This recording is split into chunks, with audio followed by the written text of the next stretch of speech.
one thing I've been obsessed with lately is the format of things. Now, if you're a viewer of this show, if you know about the idea that we've called show theory, you'll understand why. We're breaking format today in this show. Now, we're still going to leave some semblance of it and what that should mean to you. And this is one of my philosophies, by the way. In a show, if you break format, it's a signal to the viewers that something interesting is going to happen. And it's always healthy to do that every once in a while. So let's jump right into the topics. This week, I should say last week, we talked a lot about Backrooms and A24. And actually, over the last several weeks, we've been talking about that because it was kind of the ultimate validation of your and my idea of old Hollywood and new Hollywood finally coming together at this point. And I don't know if you heard, did you hear the news about what happened with A24 and Google? That they bought A24. They invested in A24. Invested, okay. But it was significant, to your point, right? They have a huge ownership in A24 now. They actually spent $75 million to get invested into the company. And I want to read from Ben Freitz here at the Wall Street Journal, who broke the news, I think, who says, Google is investing in independent movie studio A24 as a part of a new artificial intelligence research partnership between the two companies. The search giant is putting around $75 million into A24, which released the recent hits Backrooms and Marty Supreme, according to people familiar with the matter. Although Alphabet unit Google is a major player in online entertainment through YouTube, the deal marks the first time it has taken a stake in a studio. Google's DeepMind, AI unit, and A24 are aiming to create new tools for movie production and distribution. Their alliance is an unusual one between well-known names in industries that have eyed each other warily since the advent of models that can generate audio, images, and video. Benji, I'm curious about when you heard this news, what your reaction was, and I'm curious about what you know about it outside of what we just talked about. Well, I remember A24 when they came on the scene and started making movies. I don't know when that was. They were kind of considered a small studio, maybe independent studio. And the stark contrast to now, whenever Judy sees A24 at the beginning of a movie or a show or whatever watching, she goes, oh, it's going to be a good movie. I'm like, interesting how they've made that arc from being an independent studio, questioning the content, to now Judy thinks, my wife, that it's going to be a great movie because it's A24. So when Google invested in it, I thought that shows that A24 has risen to prominence and a value enough for someone like Google to spend, how much you say, 72 million? 75, I think. 75 million. Yeah. But also it tells me that Google, which in a way has YouTube, so they're like a streaming platform, is trying to buy up more content. We always talk about how YouTube is the master content machine, but what do they lack? They lack that Hollywood level quality content, specifically movies and shows. This is them, I think, doing it. And I wouldn't be surprised if this will be offered on YouTube. Some of the movies. I think so, because I know they have a lot of movie offerings, but they probably have to license it out. Well, if they invest in it, I bet you it could be. I think it's another sign of the big platforms eating up smaller content libraries. That makes sense. And we've talked about this a ton in the sense of the importance of content. I saw this news and I was kind of like, man, this is like the rare headline that I don't know how to parse in this way. Because my first reaction I can tell you was, oh, Google owns YouTube. They're investing in A24 after the whole Backrooms thing, because Backrooms was a YouTuber who went to Hollywood, basically. And so Google's like, well, it's finally time to make this thing official, right? And we've talked about this, like the thing you just mentioned, like, well, will YouTube start like investing in content in order to like get like more highly produced stuff on the platform, especially if like this whole Fox thing goes through, and if the whole Netflix and then Paramount and Warner Brothers thing happens, like the competition is getting steep. And so I was like, oh, well, maybe this is that opportunity. Then I read the second half of the headline that was like, oh, it's about AI stuff. And so that's the other thing we've talked about a lot on this show, starting with Sora back in the day. And then we've talked about some of the other sort of AI implications for things like search on the platform. And I was like, wow, this is really fascinating, especially because the director of Backrooms was like, I hate AI.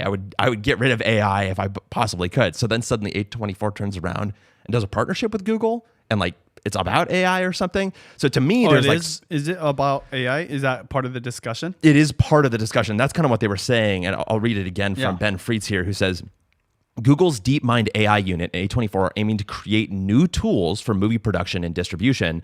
Their alliance is an unusual one between well-known names and industries that have eyed each other warily since the advent of models that can generate audio, images, and video. So there's an AI component. I don't know if that's the entirety of it. Again, this is just a story, so this is based off of what has been reported. But like, there's so much going on here, basically.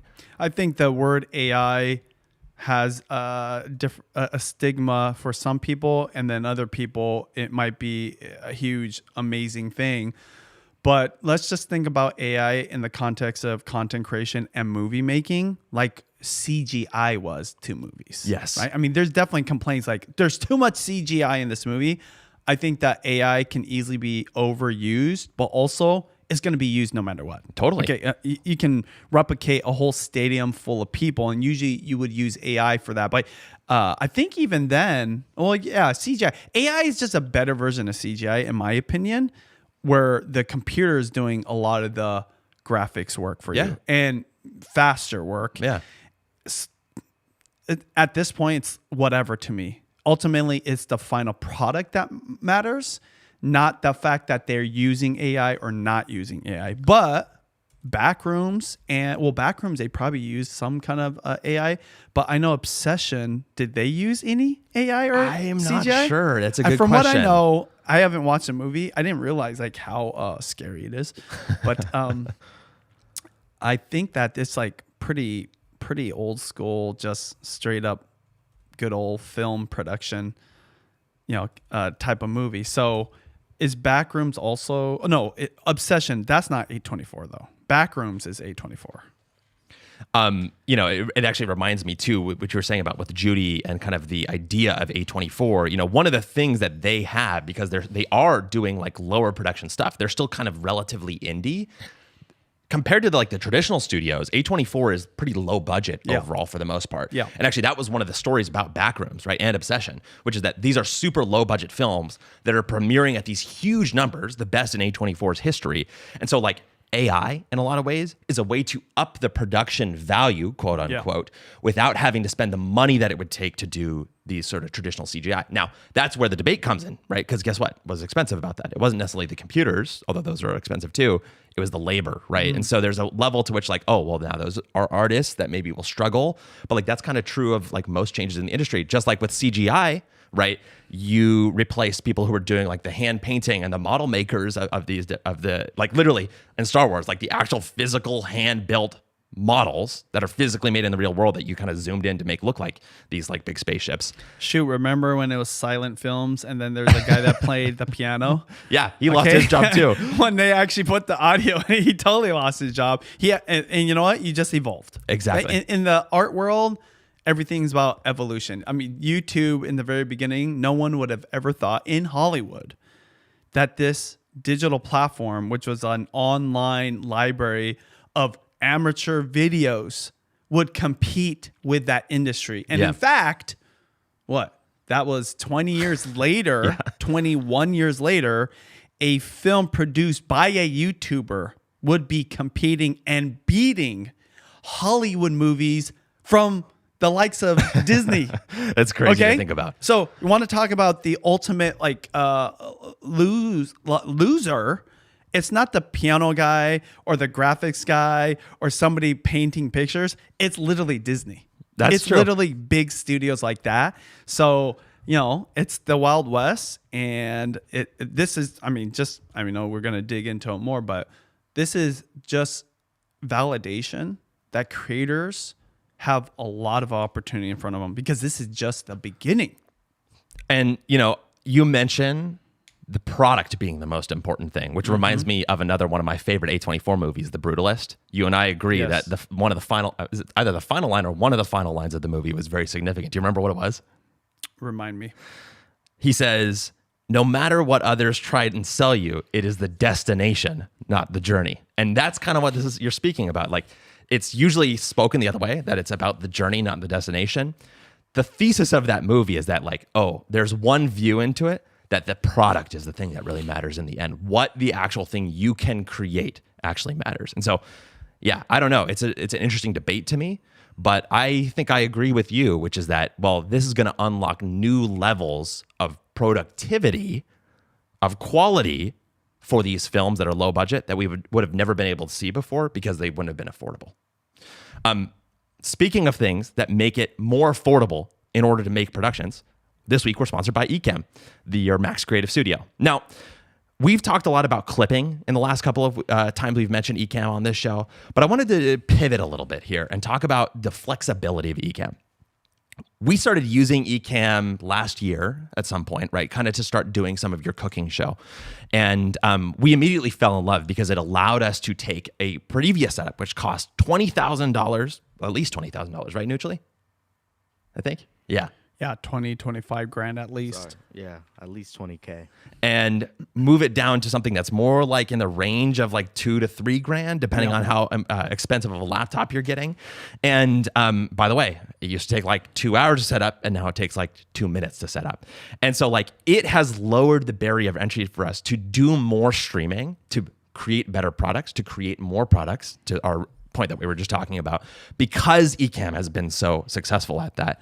And that's not where it ended, though, because guess what the next thing was?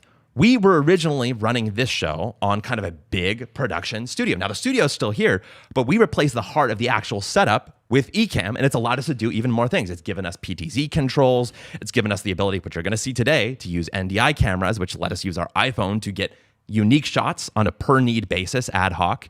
And you'll hear about this in a second, but we've been testing it to do other live stream things that we're deploying out in the real world in like chaotic environments that we would have never been able to do before without having to spend tons of money and tons of time to get the perfect setup.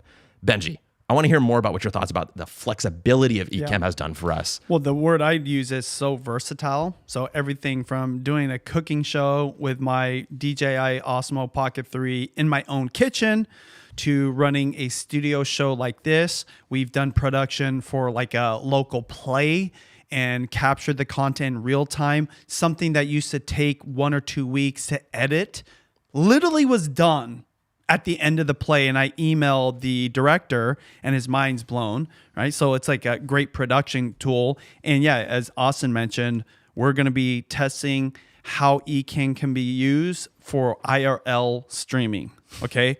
Now, we haven't done it yet, but again, we've already tested it. It's going to work. It's just crazy. All in all, beyond the versatility, it's just the productivity of the production. So you can not only do a live stream, but you can actually capture it. And also it just works for multiple platforms at the same time and dual formats.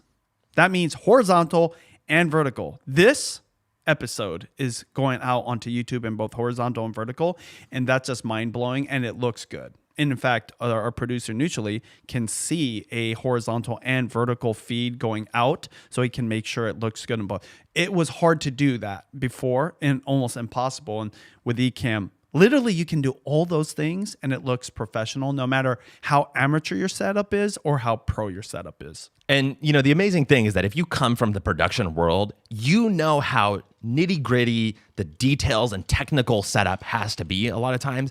Ecamm, once we get it all set up, is so much easier to do and deploy on that basis because of its versatility, like Benji says. So if you want to see how it works for yourself, you can start a free trial at the link in the show notes and use code BenjiTV15 for 15% off your first bill. Again, as I always mention, that's your first bill. So if you pay for the entire year, you get a huge chunk of change off for that entire year of a purchase.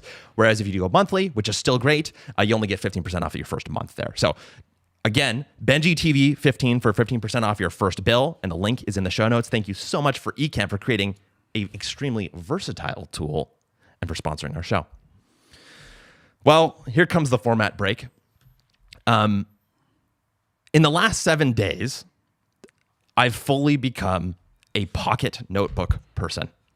Benji, I don't know if you noticed this, me carrying around all the time, but you know, I've gone through phases.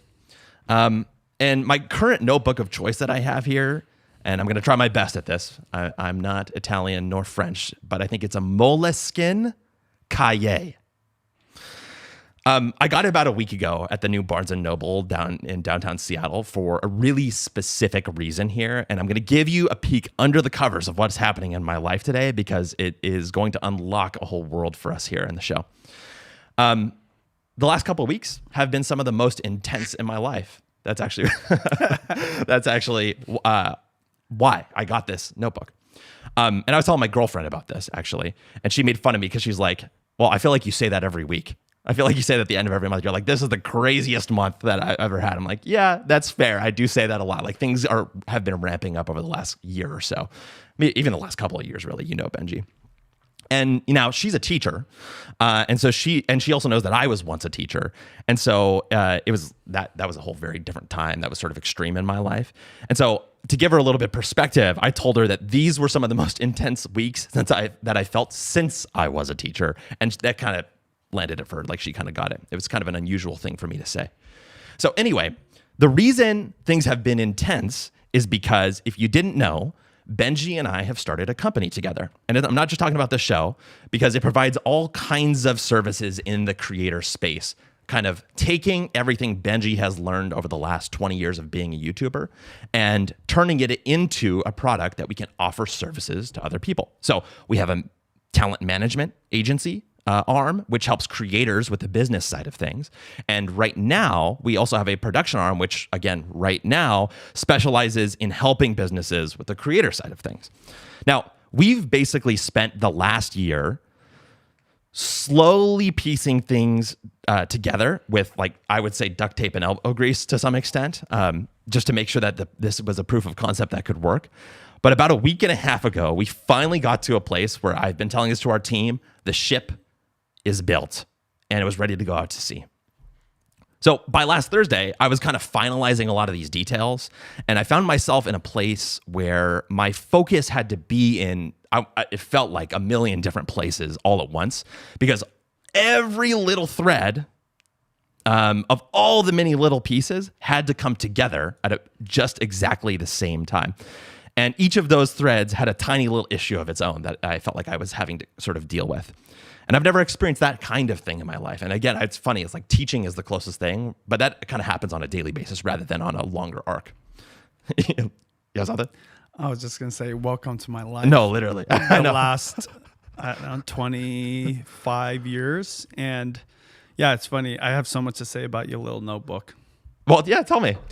Well, I think that you haven't even told me why you have it, but I totally know why. And I totally agree. And now I kind of want a notebook because I used to have one too. I didn't know that. It was much bigger. In the very beginning, it was smaller and it got bigger and bigger. And that was part of the problem. Well, maybe. Interesting. And so now that I'm seeing this, and by the way, it was a black notebook too. Yeah. And it got bigger because I had more things to do. Interesting. And since the pandemic, I had no notebook and I used my phone as the notebook. Yes. And I think that's part of the problem that you're going to probably talk about. And so, yeah. You've nailed it. And I've actually, look at you. I didn't brief him on any of this beforehand. This is all completely natural. To your point, in the past, the way that I've tried to solve this, and I'm going to say for whatever reason, but I think there's actually a pretty rational reason, is that when I get to a certain level of overwhelm, I move away from, I have a really robust task management system that I use. I literally use the thing called Getting Things Done. It's in OmniFocus. I build it out. If I were to pull it up now, it would say I have like 400 projects with like several thousand tasks. Now, I'm not doing all of them all at once, but I'm like, these are things I want to do at some point. I have a whole system for managing, but it's kind of overwhelming, right? Because it's robust. And when all of it is happening at once, it's not as flexible or as easy for things to do. And I feel like I move from my electronic systems when I'm overwhelmed back to paper. And I think a lot of it is the constraint that paper forces on you. It's finite. Yeah, it's finite. Exactly. Computers are really good at giving you flexibility because they are infinite in a way. And paper forces you to pare things down. Now, part of it is that, to your point, Benji, I think the act of compressing things down to fit on one little place where you can see everything that you need to be focused on all at once is a way of wrangling all these chaotic moments. We'll come back to that in a second. That brings me back to the notebook. Again, this is the Moleskine Cahier. I'm trying my best, guys. Make fun of me if you're a French speaker. It's just funny that you even there's a name for it and you know the name for it. I mean, I call it my black notebook back in the day. Well, this is Moleskine's pocket notebook is specifically the type of product that it is. It's kind of comparable to a Field Notes. Are you guys familiar with like a Field Notes thing? It's like literally like a brand. This one is like the European version. That one's the American version. Happen to like the European version in this case. And I just want to nerd out a little bit about this, which I think is kind of what you're getting at, Benji, because I want to explain how this thing converted me. First of all, I want to think about the proposition of a pocket notebook, okay? Simply, it's a notebook you can carry anywhere, right? You want it with you at all times, which is, to your point, what you ran into with your thing getting bigger versus smaller, right?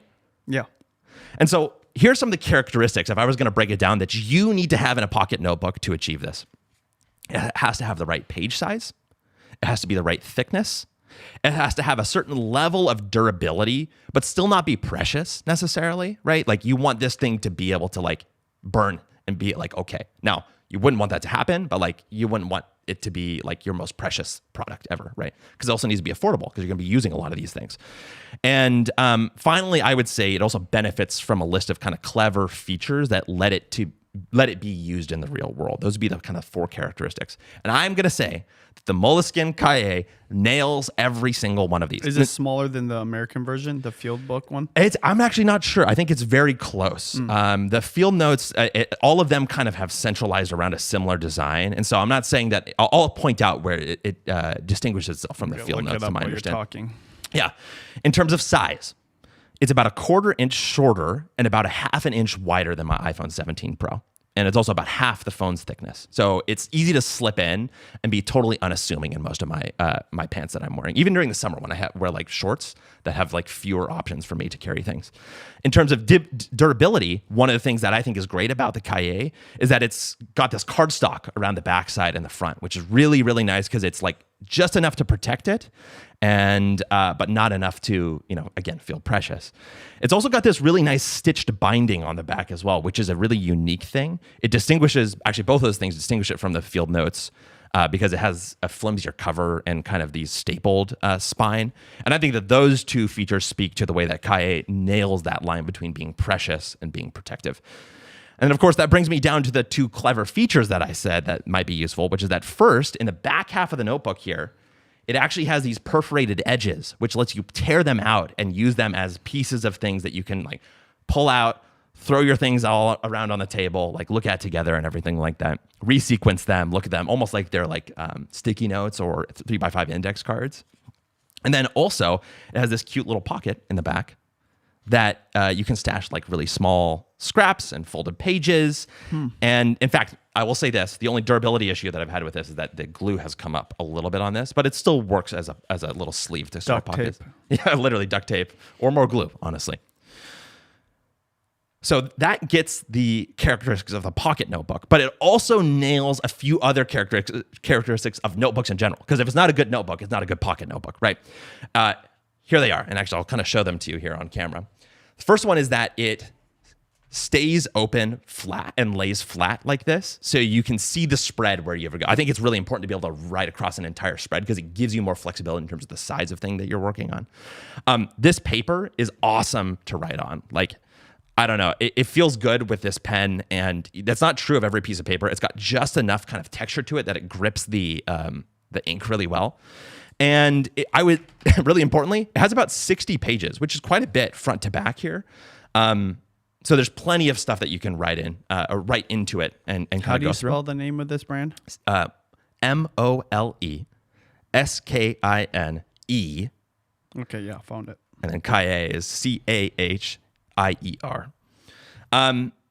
And the last thing is that they offer it in these blank and lined formats, which I think is great because I love blank notebooks. In fact, my only critique other than the glue piece is that I think that they should offer this in dot grid format because dot grid is like the holy grail, in my opinion. It's the most flexible. By the way, they come in packs of 3. They're about $14. I think it's totally worth it. And I just really love this thing. And oh, this is what I meant to say before. By the way, I'm looking for pen recommendations. So anybody who has a good pen, this is a decent pen here, right?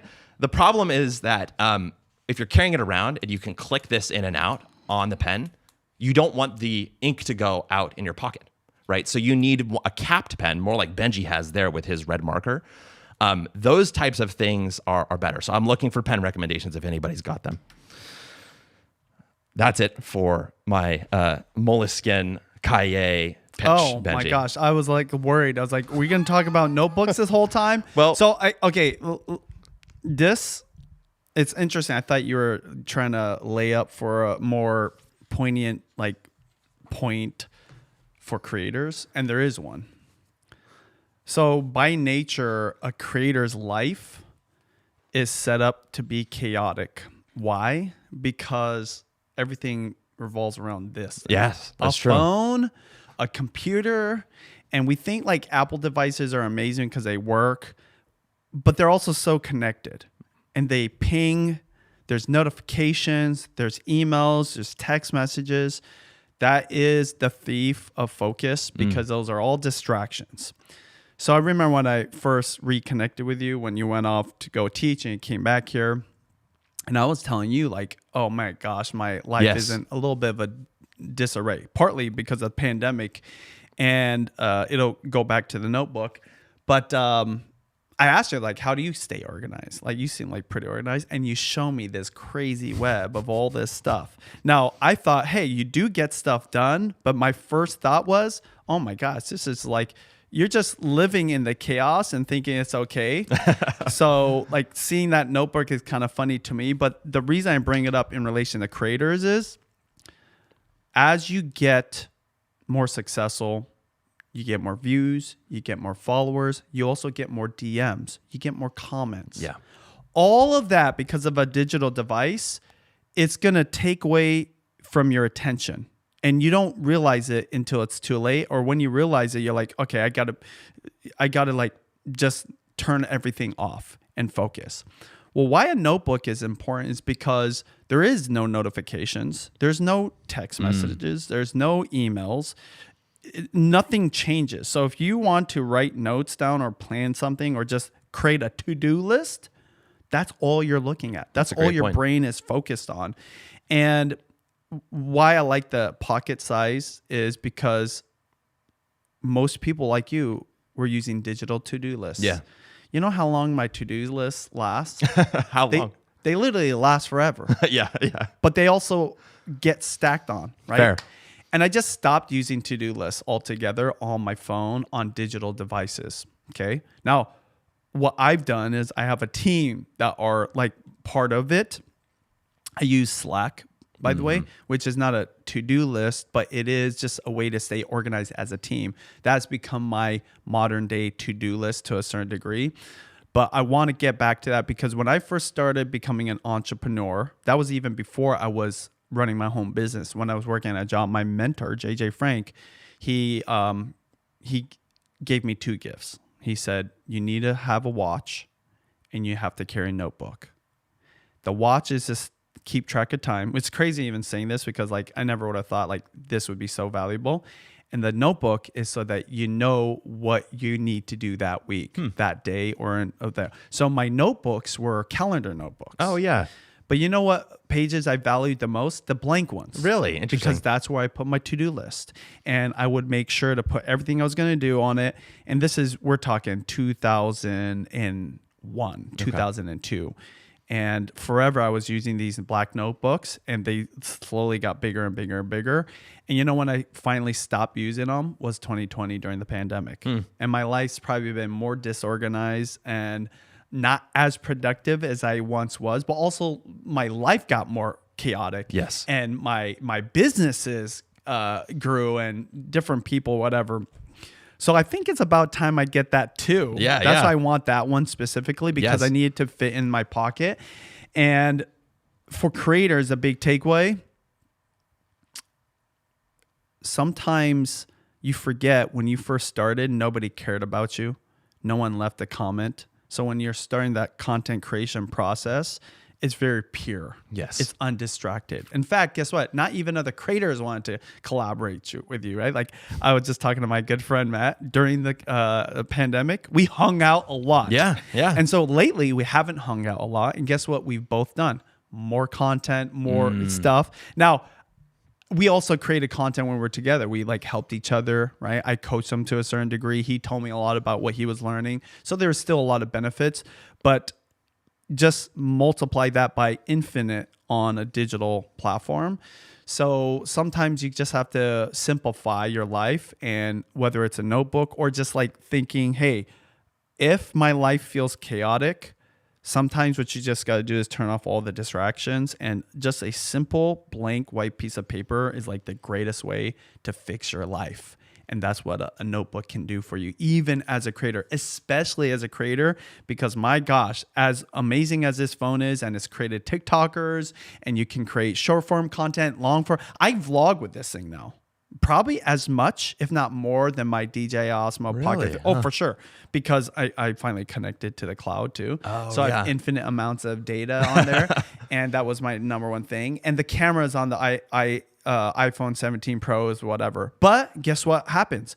Every time I pick it up to record something, I might see that text message. Every time I go to Instagram to DM somebody about something I need to do, guess what? I get distracted by another DM or by a Reels. So this thing can just be the complete thief of creativity, and the old school is kind of the way. And I kind of want to go back to it too myself. Well, I'll have to bring you. Like I said, they come in copies, packs of 3. So I've got 2 and waiting in the wings if you want me to give you one. You know, I agree with you 100% on all of that. And I'm glad that you're hoping for something more poignant, because if you couldn't tell, there is one here. There is one. If you couldn't tell, I have nerded out about these notebooks a ton over the last week. Again, I've only really had this for a week. And I wanted to know in general about this, because remember, I just picked this up at a Barnes & Noble. I wanted to know whether I got this kind of out of convenience or whether it was really actually the best thing to solve my problems. Now, I knew it was good enough because I've been using it, right? But I was like, yeah, I kind of want to figure this out. And so where do I go to speak to your idea of the phone being this infinite place of infinite possibilities? I went right to the internet. And my gut instinct was to search on TikTok. And so I, type in Moleskine Cahier back pages perforated to see how people are using them. And I go in TikTok and I'm kind of like looking at the search results and I'm like, like these are not really that relevant to what I was looking for. And I bring this up because like search is such an important part of the content creation game that maybe gets overlooked a lot. Not by you, not by like Sean Cannell, for example. But like some people do overlook it when they're doing content creation. And for me, this was the first time in a while that I'd been there and I was like, oh yeah, this is like me making a product decision because I'm searching for this thing. And TikTok was not useful at all for me. Actually, have you guys searched on TikTok before, Neutrally, Benji? No, not really. Neutrally, do you ever search on people TikTok? Yeah, I have sometimes. Yeah. What's your experience of it? I'm curious. When I know something is trending or I know there's like buzz, I feel like I can learn faster from TikTok. And for me, I will say I agree with that in the sense that it gives you a general kind of approach to it, but like it's not quite as specific as something like maybe Google search is, right? Like the best example of this is, I don't know if since you haven't done a lot of searching on TikTok, Benji, when you go to search on TikTok, if you search for the same thing twice, you will never get the same set of search results. Right. Isn't that weird? It is unusual now that you say it, but I know exactly why they do that. Why?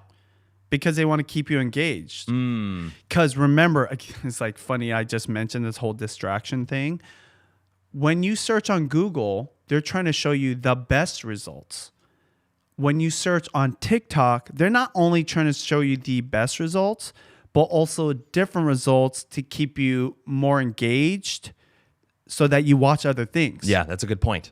So I don't use TikTok to search for things. I actually have used Instagram to search for things. I never thought, it would show you different results because it's just trying to keep you interested in looking at more stuff versus maybe if you searched that same thing again before.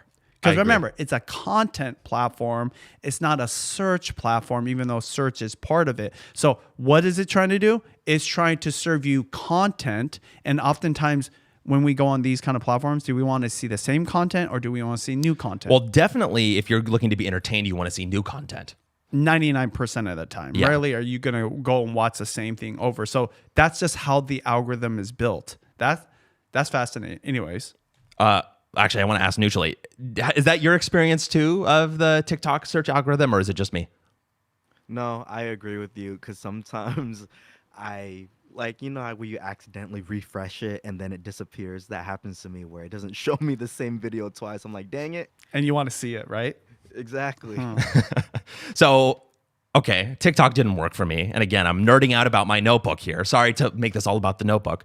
But next place I try is Instagram because I'm looking for short form content. I'm like, well, TikTok probably has the most. It's really good at creating niches.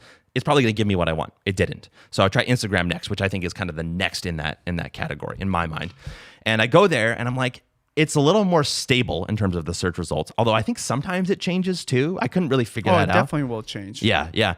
But the thing that's crazy about Instagram search right now is it's kind of gunked up with a lot of stuff. This is like a classic, meta. This, in my opinion, this is a classic meta problem where like they added their AI chatbot into the search bar, right? They show you the accounts and the videos, right? They sometimes now I've seen show you, I think Threads posts and like try and get you to go over to Threads, which is crazy to me. And so it's like surfacing all these things other than this. And like the culture of Instagram really wasn't such that it was going to give me the kind of nerdy deep dive in the way that I was looking for. Or maybe it was just the search didn't get me what I was looking for. So I end up going back to good old YouTube. And I'm on my phone and I search for it. And immediately, solid results. And of course, because I'm on my phone, it's showing me a carousel of shorts at the top because that's what it is now, basically. They're better results than the other ones that I was getting before. And it was just amazing to me. I was like getting these awesome pieces of content that were sort of tailor-made to my need. And I was like, oh, YouTube still has it. And this is the thing you and Sean have always talked about, right? I mean, you tell me about what your guys or what your insight was back in the day. Well, YouTube started as a search engine and then was bought by the biggest search engine. And then even though we know that the algorithm leads experience, it's still a search engine. So when you're thinking of your content strategy, you'd make a mistake not considering the search engine aspect of the platform of YouTube. So it doesn't surprise me to this day, it's still going to be better than the other ones. Now, how many young people have said, oh, I just search everything on TikTok. I just search everything on Instagram. Why? Because it's more entertaining. It's more engaging, right? Like, well, and it's also where they are, right? It's what they're familiar with. Yeah. Search is to accomplish one thing. There's an end found product. I think about the libraries of old when there was like a drawer. Usually, do you even know there was a drawer before a computer? All books were written to correspond with a little piece of paper, okay? And that piece of paper told you what the name of the book is, the author, the section of the library, all those kind of things. And they were filed in these little cabinets with these tiny little drawers that were like this long. And so when you're thinking about an author or even a topic, you would go to these drawers. I think maybe they even have multiple, or they had like these folders and tells you which drawer. And you open it and then it tells you exactly where that book is, okay? Well, what happens is you go to look for that book, you find that book, and that's the end. Well, remember, what are these platforms trying to do?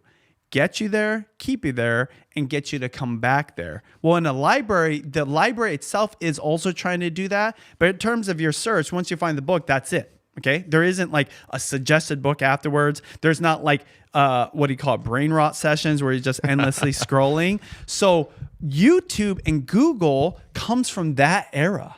That is like the origin of it, versus these other platforms took the best part of YouTube and then isolated it into just purely a entertainment engagement, just like zombie out, platform where you're just consuming content endlessly. I mean, it is addictive. It is literally. It is really addictive, versus Google was never that addictive.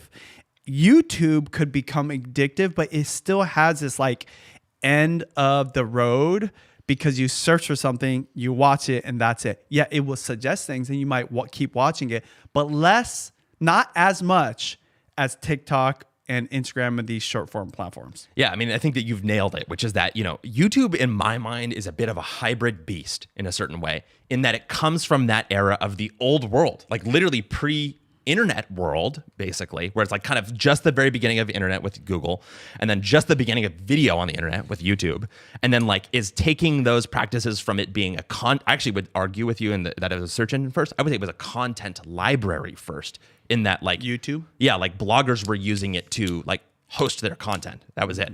And then it was a search engine, because how are you going to find content on YouTube if you weren't searching for it or it wasn't being recommended to you, right? And then after that is when it started to kind of pioneer and even become more like these other platforms, which is an algorithmic, or to your point, you called it a suggestion engine, right? Both on the homepage. To be fair, the whole algorithm idea, I think, originally came from Meta. I think you're right. Yeah, I think you're totally right. Where they didn't just put the last post. Everyone remembers it used to just be like whatever was the latest post would be on your wall. You refresh, and if somebody uploaded, and so back then you were supposed to upload all the time, right? Yes. Every single day to stay on the top of people's feeds. That was like the game. And then like, dang, every time we refresh, like 100 things come up. And Meta thought, okay, this is a problem, right? Yeah. Because the best stuff isn't necessarily getting up, just someone working the system. And then they implemented the famous algorithm. People don't know this, but that was the origin of what we now know as the TikTok algorithm, even if they weren't directly related. Yeah, the idea that they were going to curate what goes on your wall and deem this is the best for not only you, but what we just think is the best and put in front of you. I think like also it's like great for ads. It is, so you actually can pay for that spot. To your point there, there's literally a exact one-to-one correlation between the technology that they were using for ad serving and how to rank they call ranking ads, right? Which is like the suggestion of what ad should show up in someone's feed, and the algorithmic suggestion of what content shows up. If you think about it, they're the same, really, because ads are just a kind of content. They're just a special kind of content, right? The way I look at it is that YouTube still is that library and search engine, and that those elements kind of come into play. And this is what happened, is that as soon as I watched a couple pieces of short form to get what I needed, I found myself wanting to do what happens next so much of the time in these cases, which is go on deep dives into long form content to learn more. And guess what? At that point, literally the entire last week, it's been all, I would say, notebook nerds, literally notebook nerds in my algorithm all the time on YouTube. And this is like what YouTube is great at, right? Is kind of like sensing that when you're into a piece of content and then pushing it. It's kind of like these other platforms, but man, YouTube kind of has that like rabbit hole deep dive thing to a whole other level, in my opinion. And so, for me, the big takeaways here were that search really is still important, even with all of the weird, crazy changes. I know I've actually spoken negatively about search in some ways before, but to me, I'm like, oh, well, search will always have its place, especially because the way that it leads you to do that thing that you say, Benji, which is come back to the platform, keep you on the platform, and get you there in the first place. And it also gets to this other thing, which is the idea of a purchase funnel. One thing I think as creators that we don't think about enough, especially when we're doing things like sell brand deals, right? Opportunities for brand deals, is like marketers and brands think of what they call a purchase funnel, which means that at the very top, it's about somebody knowing what the brand even is or knowing that the product even exists, right? In the middle, it's about considering whether you actually want to buy that product. Is this thing good enough for me? Is it the right price? And at the very bottom of that funnel is about actually purchasing. Know, consider, buy. You as a creator, your role in the brand's kind of broader marketing strategy will fall at any one of those three rungs. Now, some people break it out into more, like some people say there's 7 touches. Some people say there's 11 touches that it requires. I think it's sort of broadly, you can bucket into those 3 easy steps: know, consider, buy. And you as a creator can kind of think about that, or you should at least know where you fall in those different places. So let me give an example here. If a brand needs to be known or a product needs to be known, it's all about reach. And this is the big thing with short form platforms right now. Brands can sponsor, what would you say, like a dozen creators where maybe they were able to sponsor one before back in the day. And that gets them reach. It shows up on a ton of people's platforms. And guess what happens? You've probably seen it before on your feed. You're scrolling by and you see something from a creator. Maybe it's a creator you like. And it's like, oh, this is an ad. And maybe you watch it, maybe you don't, right? That gets the brand awareness. That's what people talk about with brand awareness. That's one phase. But a lot of times that's not enough to get you to purchase because you're just learning about what this product is. And so you're known at that, or the product is known at that point. So what happens next? Maybe for me, I'm like, oh, my favorite creator is talking about the Moleskine Cahier. I'm like, oh, actually, I'm kind of interested in that. Let me do a little bit more research about it. Or maybe they have a different notebook. They're like, oh, by the way, it has the stitching, but it's leather bound and it's the same price. It's so nice. You got to do it. I'm like, oh, yeah, let me check that thing out, right? At that point, I've reached the second phase of the funnel, which is being considered. The idea of like, oh, I don't only know that the product exists, but I'm thinking about maybe buying it. And I'm like, oh, is the price to benefit ratio, is the ROI right for me in this scenario? Do I need it? Do I want it? Of course, the final phase there is me actually sitting there on the checkout page on the brand's website or on Amazon being like, oh yeah, I'm entering my credit card information and I'm going to purchase this thing and it's going to be shipped to me and I'm going to pick it up. So those are the three things. And the way that you serve at different stages in that purchase funnel as a creator is one of the things that I think determines your value. Now, here's the thing. The reason this is so tied to search is because think about your behavior when you're shopping for something. Again, let's just use this thing as an example. I did not even know before a week ago that I wanted a pocket notebook in my life. I didn't even know that. And so what happens? I walk into a Barnes & Noble and I'm there to like look at a couple of books that I'm interested in. I'm like, oh, I'm feeling overwhelmed. The pocket notebook seems kind of interesting. I'm like, I'm learning about this thing. I'm like, oh yeah, that's something I would consider. And then actually in that case, I start considering it and I purchase it in that case. But like the first level is just knowledge about it, period. And that to me is just the algorithmic reach for most of the time. There's a second phase though, which is that if I'm going to go and shop around for this, remember what I was doing after I purchased this was cross-shopping with other products. I was like, oh, is the field notes better than this, right? Is there like a cheaper version of it? After you already bought it? After I already bought it. Because I know I'm going to run out of these. I'm going to want to buy a new pack of them eventually, right? In that case, what did I do? I searched. And so whenever somebody is searching, they're further down the funnel 99% of the time than somebody who's just passively seeing it in their feed. They may not even, if it's in your feed, you may not even stay on it. You might just swipe on by. And so for brands, landing something in search is highly valuable for them because guess what the next step is? Conversion to a purchase in that case, right? And by the way, creators learned this long ago. Sean Cannell has a whole course that teaches about this at Video Ranking Academy. Video Ranking Academy. You should go check it out. Where he talks about, well, listen, if you're a creator, one thing you can do is facilitate that purchase, put an affiliate link in your description, and start making money by getting people to buy from your affiliate link. And so that's why that business model worked for so many years. And I will say this too, it's also one of the reasons I'm concerned about the introduction of AI into the search results. It's also one of the reasons I'm concerned about shorts in the introduction of search results, because that valuable place in the purchase funnel is now being crowded out by other things. I want to pause here. I know I've ranted a little bit. Any thoughts about that, Benji? Do you agree? Yeah, I mean, I think that, but there's different variations of that thing. So for example, you could argue short form content is just like the curiosity stage, okay? And then afterwards would come the search phase.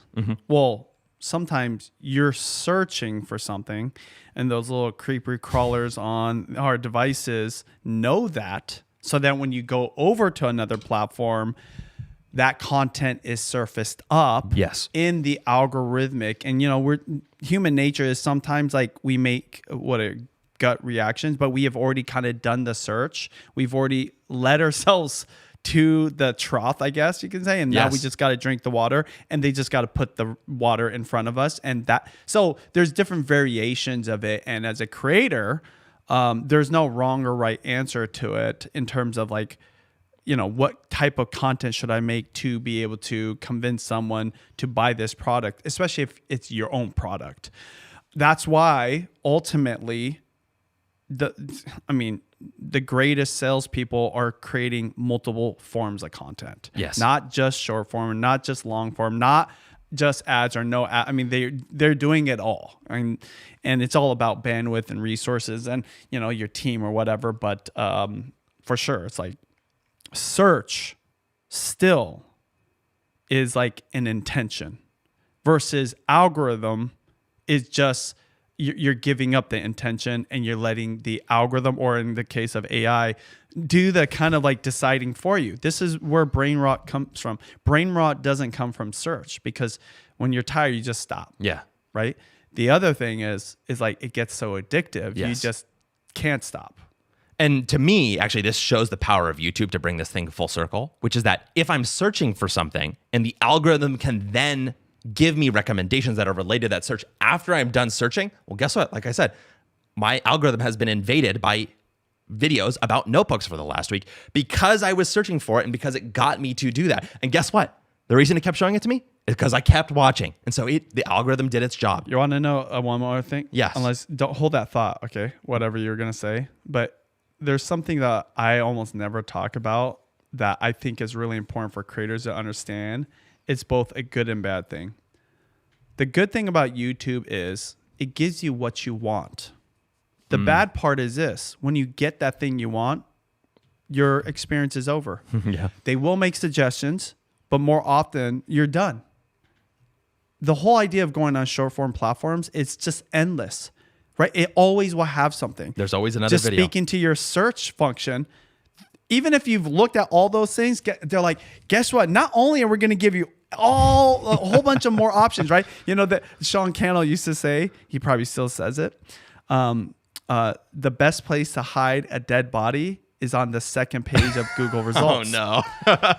TikTok, they say, hey, you can't hide nothing. We're going to show you endless. And not only about the thing you want to watch, but other things they know that you would really want to watch that you don't even know because they know you. They profile you. Yes. They understand your deep interests or whatever. It's crazy.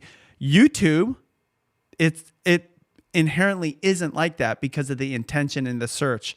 Even though it does have that aspect because the algorithm now YouTube Shorts, but it's different, you know? Yeah. The irony is, we'll ultimately spend way more time on YouTube because it's got longer pieces of the content. But why is that? Why do we want to watch longer pieces of content on YouTube versus watching endless on TikTok? It's more satisfying, I think. I mean, at the end of the day, I don't know. I just don't understand this thinking, but I'll pick a movie or a show or documentary, a beginning, middle, and end over just randomness any day. And that's what TikTok and short form is to me.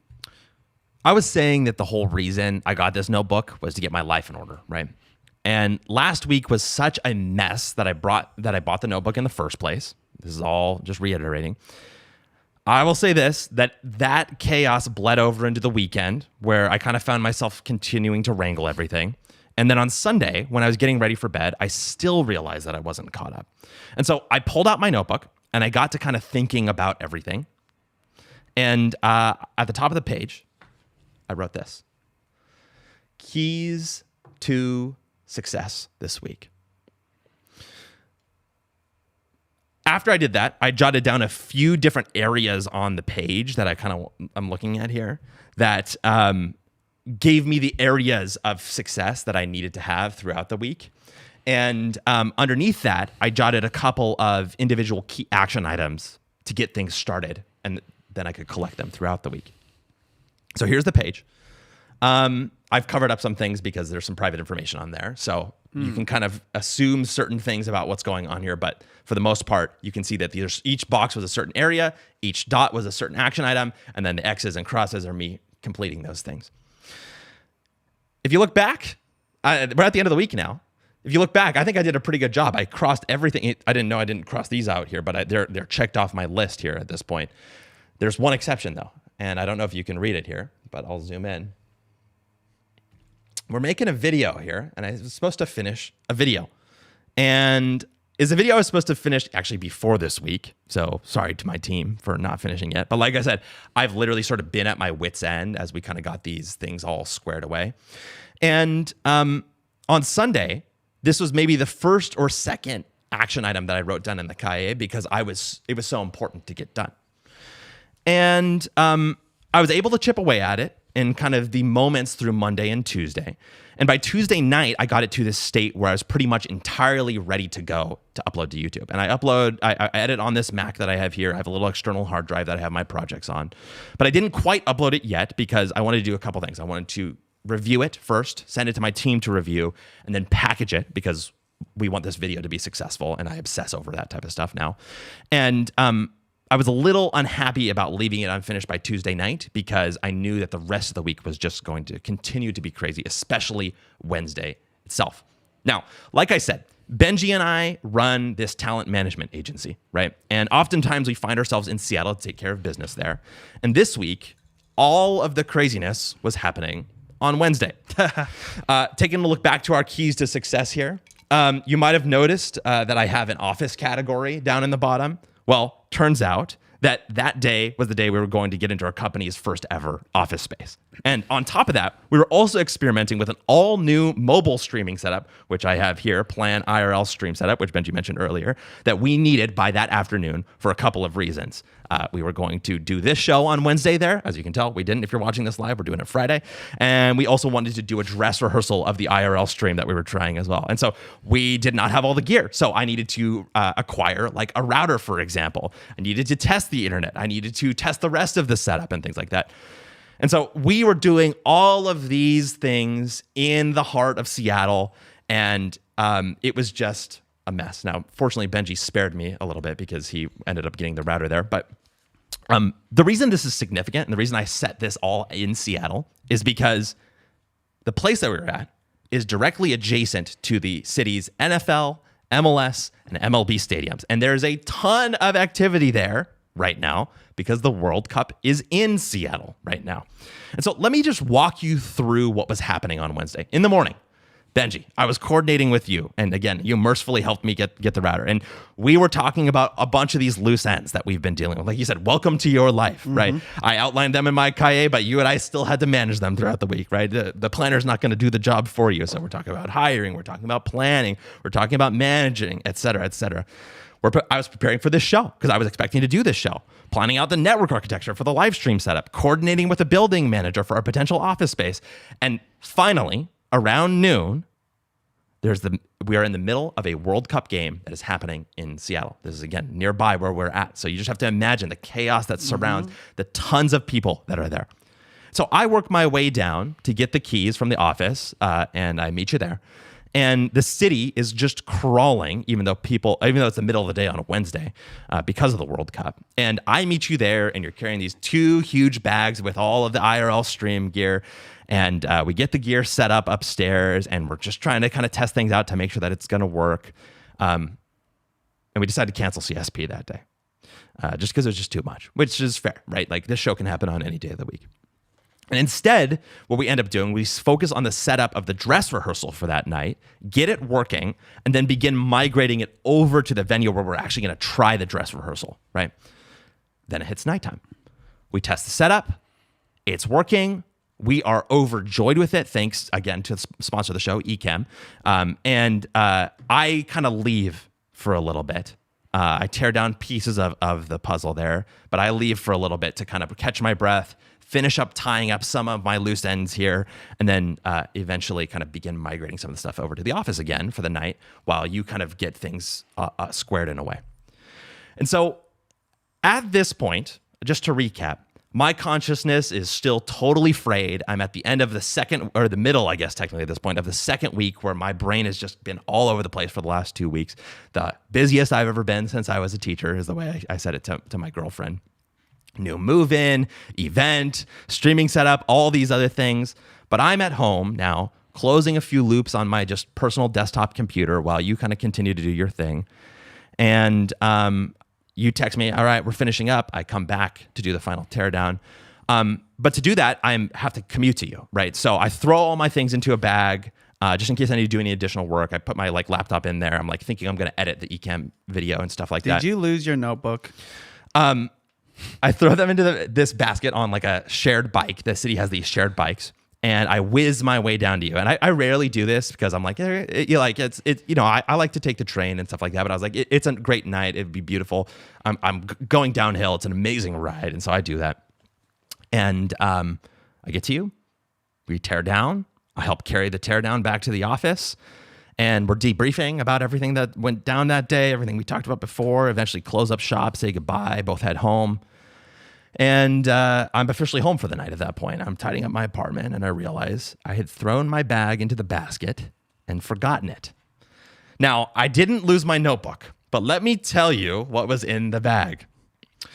My laptop, the hard drive, their chargers, my iPad, its case, and an Apple Pencil. inside this bike. inside this bike in the heart of the city during the busiest time that Seattle's pretty much ever had in that area. This is, oh my gosh. Wait, did you leave it near where you live or near the office? Near the office, Oh my gosh. which is, of course, where all the craziness is happening. And you didn't realize this until you got back Hours later, because literally my brain was so crazy. Yeah, I yeah. want you to imagine me. I'm like, oh, well, I've got these new keys for the office. Like I'm trying to like Mm-hmm. now track things like spatially where they're at. We have this set of things that is kind of like my Yeah. gear because we have another MacBook that's like this to do the live streams, but we Yeah. don't use mine. Yeah. And so mentally, I think what was happening is that first of all, not a lot of bandwidth, not enough professional RAM in my head, right, anymore at this point. And then also RAM shortages extend to my head, not just to Apple's computers. And then on top of all of that, we're like doing all these crazy things on that day, and I'm just beat. I'm just tired. And I only realize it when I'm cleaning my own apartment at the end of the day. I realize that my bag is gone. I'm like, oh my God, this really happened.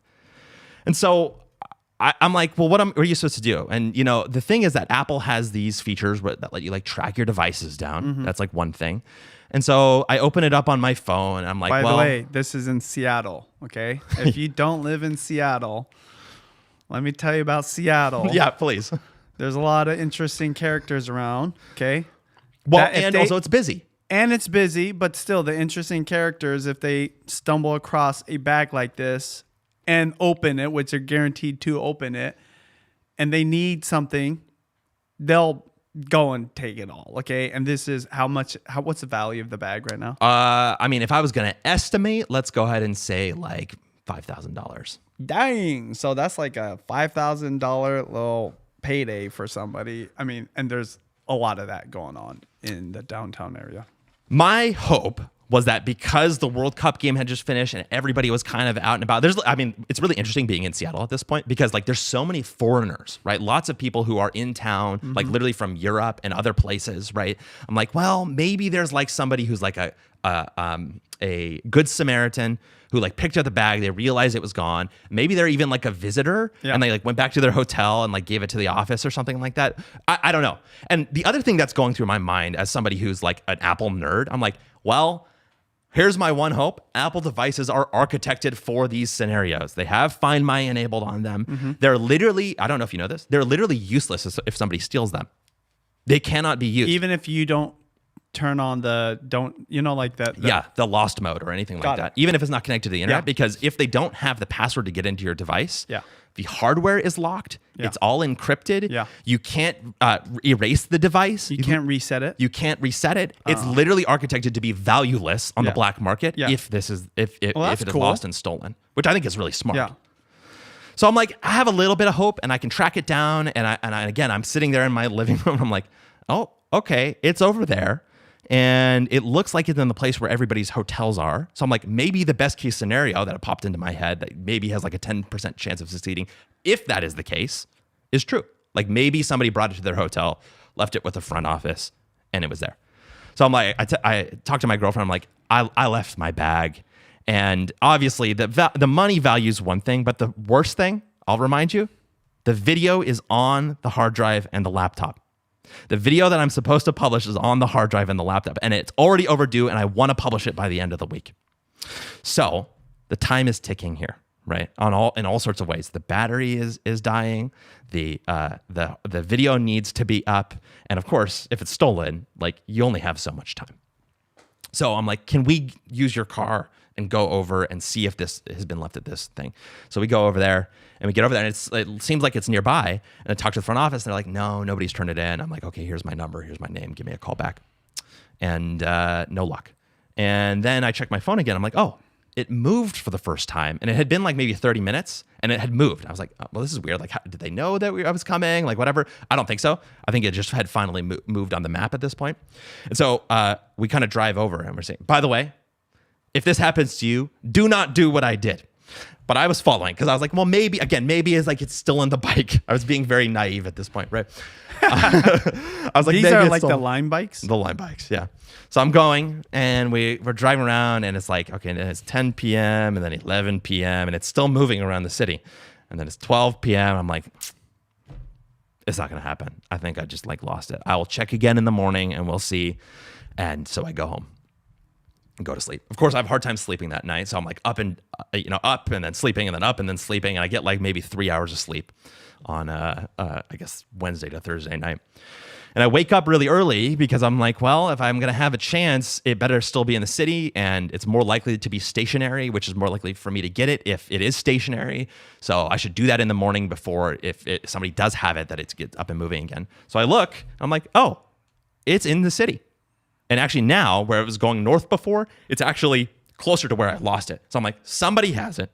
They're not like, it seems like they're holding on to it. I think that if I can track it down, I might be able to get it back. And so, again, don't do what I did. I track it, and I'm trying to follow it, and it starts moving. And I'm like, oh, shoot, now it's moving further south, and then further south, and then further south. And if you don't have context about Seattle, there comes a point where you go far enough south, and you're sort of like kind of in the city, and then you're kind of like really out of the city. I'm like, if this thing is on its way out of the city, there is zero hope for me. And it's going further south and further south. And I drive and I'm like, dang, like it's just over. Like this person is probably going to go and take it and try and sell it on a black market, even though it probably doesn't have a lot of value on its own. Some sucker might buy it. And like, that would be that, right? Facebook Marketplace or whatever. And I'm just about to turn around, and I'm in my car at this point, actually. And I get down there, and I'm like, okay, I'm going to give 3 or 4 more minutes, and I'm going to just drive back. And it's like outpacing me, basically. I'm sort of tracing it. So it was like 10 minutes away, and then 5 minutes away, and then 3 minutes away, and then it was like 2 minutes away. And remember, because there's somebody taking this south, and I'm like closing on them. I'm like, how is this possible? Well, lo and behold, in the last 2 minutes, I pass it.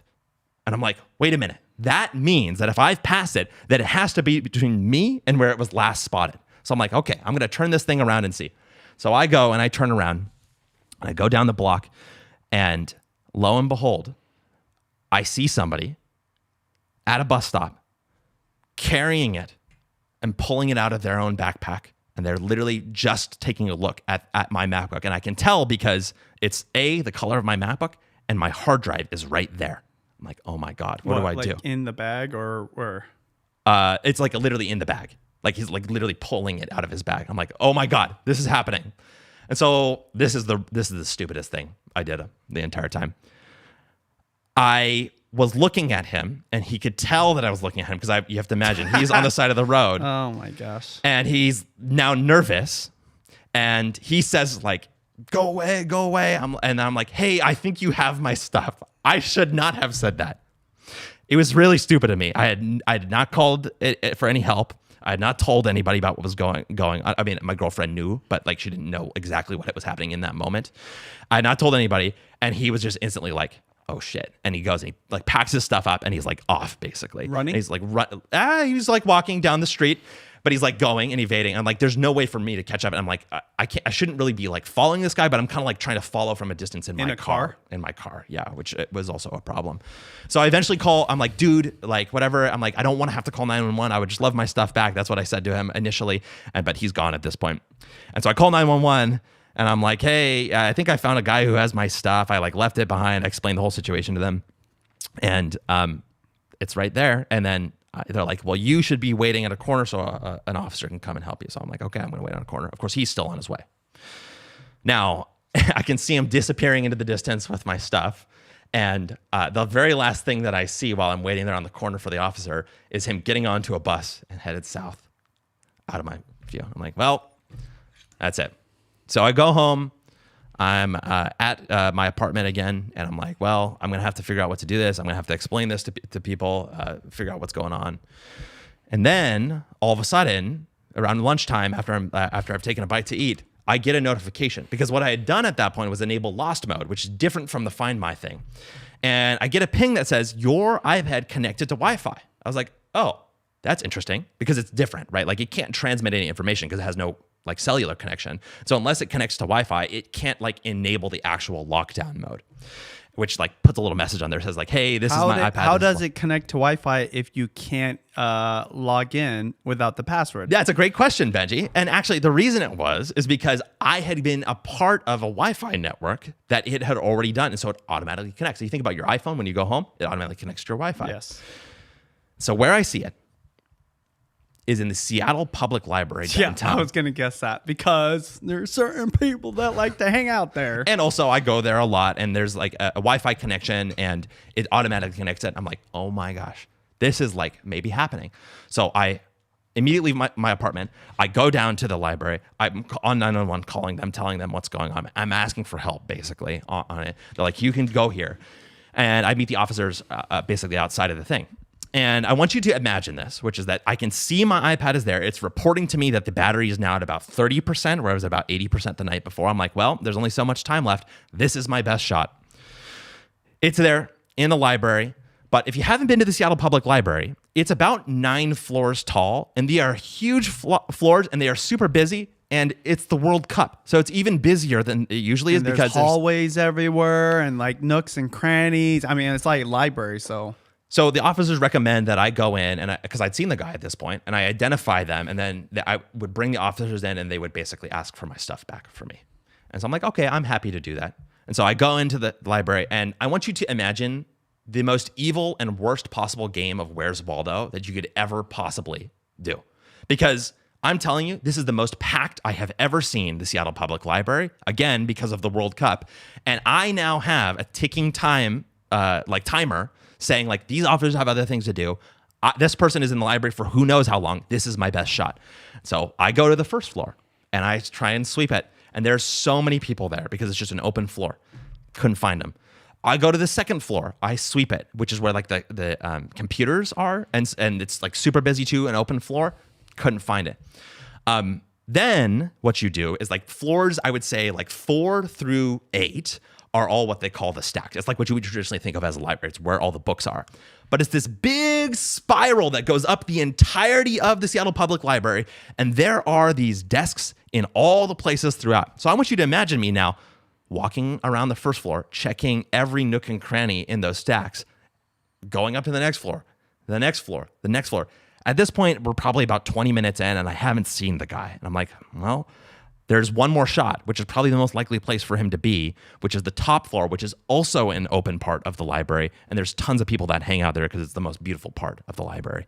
So I'm like, here it goes. And I go up to the top floor, and I'm looking around, and I get a call from the officer. And he's like, hey, we have other calls on the line. Like, what's going on? I'm like, hey, I just got to the top floor. Like, it's taken me forever because I'm doing this on foot and I have to scour every piece of this thing. Again, this library is enormous. And I could not find the guy. And they's like, hey, listen, we can give you about like 5 more minutes. I like actually asked them because they were willing to stay, but I'm like, listen, I know you have other things to do. This is not a life or death situation for me. Like, I don't want to hoard this resource. So I'm looking, and I'm like, I'm going to do one more scan. 5 minutes are up, and then I go down. I'm like, well, thank you guys for your help, but couldn't find it. And so at this point, I'm kind of like, the jig is up. Game over. You know, it is what it is. And I'm on my way out of the library, and suddenly, this is right after the officers left, I see the iPad moving on my thing. It had disconnected from that. I'm like, the guy is moving again. Like, he has my thing and he's moving. He just left as soon as the officers left. I'm like, dang it. And like, 911 is not instant unless there's like a huge emergency. This is not like super pressing emergency. So it's like, okay, it is what it is. And I'm like, well, I'm going to try and maybe get them, but it like just wasn't happening. And so it gets to around the afternoon, and it really is. The jig is truly up. I'm going home. I showered down. I changed into a new set of clothes because I've been walking around all day. I'm like sweaty and gross and things like that. I'd barely gotten any sleep the night before. I'm like, yeah, that is what it is. And so I update my girlfriend about everything that happened, and I'm sitting there and I'm like, it is what it is. And she's like, well, can I see it on the map? I'm like, oh yeah, here you go. And we take a look at it on Find My on the iPhone, and we see the iPad, and it's kind of downtown, and it's headed south, and it's headed towards the area where I actually left it, which is interesting to me. But you look at it, and it was like 15 or 10% battery left or something like that. So I'm like, my girlfriend's like, I was done at that point, but my girlfriend's like, hey, like, this is probably your last shot. Like, let's just go and see. So I'm going, and I go down, and I find my way kind of following the iPad, basically trying to figure out where it is. And all of a sudden it stops moving again. And I'm like, whoa, this is really weird. They're like waiting in the middle of this park. This like might be my actual best opportunity because I could get a clear view of them. It's going to be really easy. I can report to the police where to meet me when I arrive there, and it's going to be probably the most straightforward opportunity. And so I get there and I realize that what's happening in Pioneer Square inside of the park that we're in is that they're showing one of the World Cup games on a giant screen in the middle of the park. And the person who stole my iPad and computer is sitting there in the middle on his own, staring at the screen. I'm like, oh my God, this is like actually possible now. And so the police are coming at this point. We're going. And then the game ends. And so he has no reason to be there. And so suddenly he's moving. And so I'm on the phone with the police. I'm like going, and the 911's like, do not follow this guy. I'm like, well, I'm not going to get my stuff back if I don't follow him. We work our way down to the waterfront. And the waterfront is this beautiful thing that's been totally renovated over the last like 10 years. And I'm like slowly tracking him from like 2 blocks away.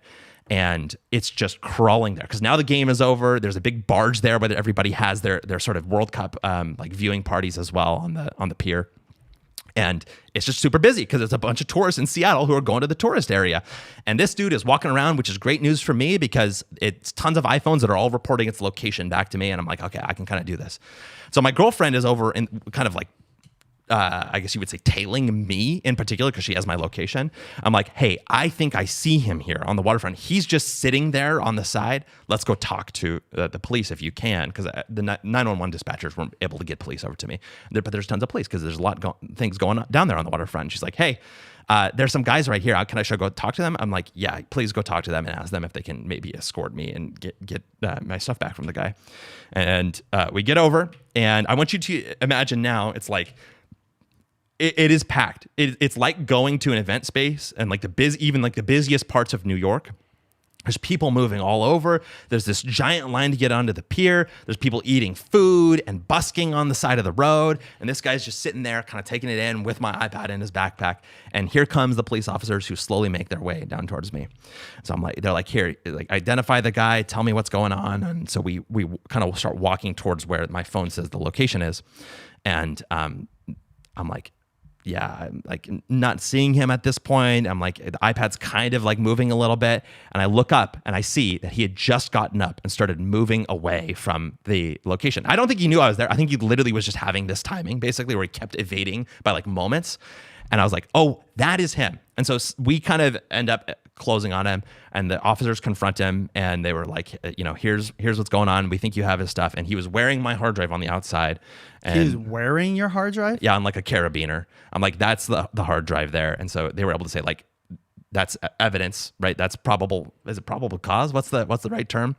To basically get the stuff back. And so, long story short, the next 5 minutes, I mean, they got my stuff out of the bag, they gave it back to me, and I've got the computer, obviously, which maybe was a spoiler the whole time, and had the hard drive. And so that is the story of how the World Cup and the Moleskine Cahier turned me into it felt like this hunt basically to get my stuff back. I was worried because I thought you had borrowed that because you didn't get your stuff. But my gosh, that is a crazy adventure. So what all did you lose that you almost didn't get back? Your iPad, your laptop, your hard drive, the your chargers, my bag, my Pelican case, and the your Pelican case has accessories and stuff. Accessories. And did stuff. you lose all that?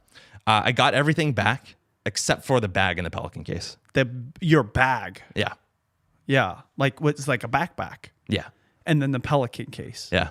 So that had like a bunch of accessories and whatnot or whatever. Yes. Dang.